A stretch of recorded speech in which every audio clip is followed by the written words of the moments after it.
Good morning, parents. This is my next video on the role of parents in their child's education, particularly the learning of mathematics. Let's just go through a scenario where, for example, today your child returns from school with homework, and then they say, "Mommy, Dad, I do not know how to handle this problem or how to solve this problem." What should be your responsibility or your response? The first thing to recognize is our kids are learning mathematics under traumatic conditions because it's a anxiety inducing subject.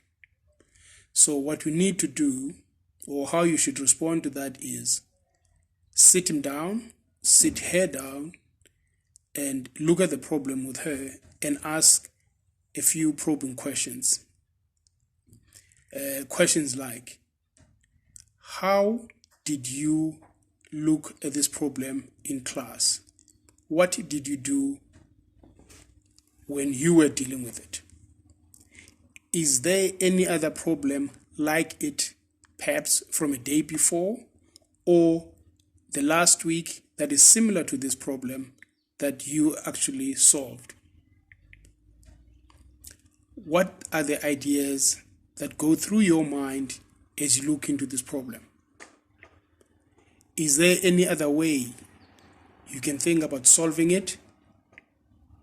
Asking those few questions, 2 or 3 questions, forces your child to actually think deeply about the problem at hand. It forces them to realize that there is no one way of solving a maths problem, although there is only one correct answer.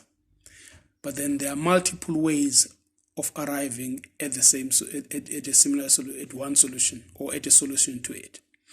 Because, the problem is, most times at school, kids get to learn that there's only one way or only one answer to a maths problem.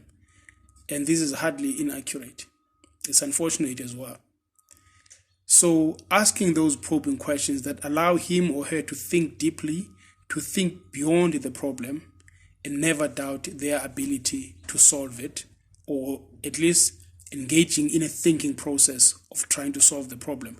That on its own is hugely beneficial, because it does one thing, at least. It raises the child's confidence. It appreciates the fact that he or she is a thinking being, and then that it is allowed in mathematics to think deeply when looking at a problem, because mathematics is all about reasoning. So asking him or her to think at least of those 3 questions: how did you look at it in class?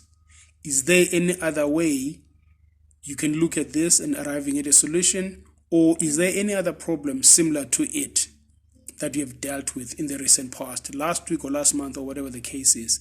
Allows him or her to think deeply, and thinking being the most important part, before being worried about whether the answer is correct or not. That sometimes is the last important thing.